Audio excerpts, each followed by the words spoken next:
Today on SIMR, in memory of iconic comedic star Jerry Lewis, Matt and I review one of his all-time classics, Cinderfella, starring Jerry as Fella, Anna Maria Baghetti as Princess Charming, and featuring a brilliant jazz orchestra from the musical mastery of Count Basie.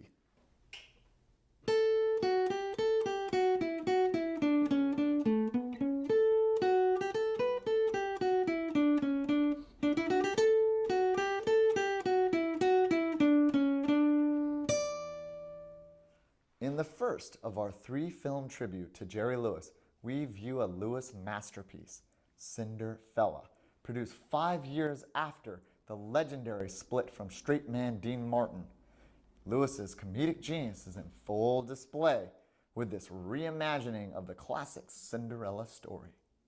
The story starts off after the passing of Fella's beloved father.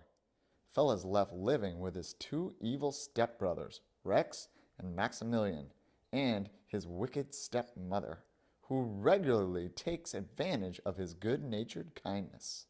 Fella serves as their caretaker, forced to do all the cooking, cleaning, and maintenance of their lavish lifestyle. Then, on the news that Princess Charming is on a trip to America, Fella is visited by his fairy godfather, played with whimsical charm by the great Ed Wynn. Hijinks ensue as Fella's godfather uses his magical ways to transform him into a dashing gentleman. Needless to say, he becomes the belle of the ball and dances his way into the princess's heart. This hilarious and enchanting film, released for Christmas 1960, was a box office smash, proving that every fella deserves a princess. If you're wishing for a movie from Hollywood's golden age, don't wait till the clock strikes 12. Rush off and get this Jerry Lewis classic. We'll debate it all when Matt and I discuss the film. All right, one of my favorite movies of all time, a Christmas movie. A lot of people don't know this, Cinderfella. So, some history on Jerry Lewis. Jerry Lewis, as we've already discussed, breaks up with Dean Martin, goes out on his own. He's doing independent movies. He's the #1 box office star during the late half of the 50s and throughout the 1960s. Like, for those of you who don't know who Jerry Lewis is, look him up. He's one of the biggest box office stars for his era there ever was. Now, what happened with Cinderfella is this. They didn't want to make Cinderfella a Christmas movie. So Jerry Lewis demanded them, we need it. It's like a Christmas holiday movie. We have to release it during Christmas time. So at the time, the studios were telling him, all right, sure, we'll let you release it at Christmas, but you have to produce another movie. So on his own, he writes a movie in less than a month called The Bellboy that he shot, directed, produced, and because he does that movie, they allow him to make Cinderfella a Christmas time movie.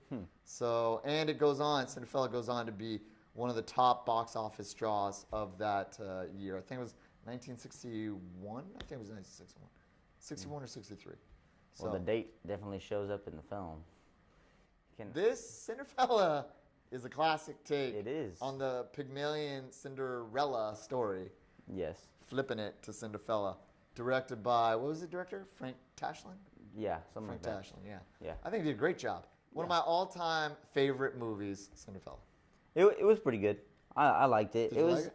It was something I wouldn't make an effort to watch. Maybe if I had free time, Right. I'd watch it. There were some funny parts. One thing I didn't like was for the comedic input. Yeah. They there was long drawn out scenes of him just doing the same thing over and over, and it was to get that laugh, but I felt like they were kind of pushing it. Like the dinner scene, he walks over and gets his jacket and over and back again and over and back and over and back, and it was so repetitive, and it was actually bothering me. I was like, why doesn't he just take his jacket over there in the first place? Okay, but look, that's classic Jerry Lewis. Yeah. For those of you who don't know, Jerry Lewis, he goes to that level of where it's awkward, and then you do it for a little bit longer, it becomes funny again. Yes. That's what Jerry Lewis is, part of what he's known for. So yeah. Cinderfella is an homage to that kind of and for you, I mean, it's really not my generation either. Yeah. But for you being a teenager, to try to rediscover Jerry Lewis, or through my influence, you got to watch some Jerry Lewis movies. I mean, I don't know how it would relate now to comedies that you see, because comedies that you see now are like shock. There's a lot of F-bombs, and they don't go for those kind of like set up plot laughs or gags that Jerry Lewis was really a master of. And yeah, he was very good at the facial expressions, and I like his lankiness, right? And how like goofy he is. It is pretty funny. His voice was killing me though. I do not like his comedic voice. And you said he doesn't talk like that in real life, right? In real life, he has a regular voice. Yeah, he's got like a high-pitched voice in almost every one of his movies. Right, right. You know, funny little story. When you were actually in 7th grade, I think, I went and saw Jerry Lewis. And I don't even remember, we did watch Cinderfella at like lunchtime. I showed you guys, and I told you that I was gonna go see Jerry Lewis live. Yes. So when I went to see Jerry Lewis live, I was sitting in the front row. I brought front. That's why we're doing this review, because I have been a Jerry Lewis fan for a long time. I bought front row tickets, and when I was sitting there was a silence. I yell out at Jerry. He's not far from me. He's about from where I'm sitting now to where the camera is right there. I yell, "Jerry, I'm an 8th grade teacher, and I showed my kids your movie, Cinderfella." Jerry Lewis does this to me. He does this. He's like,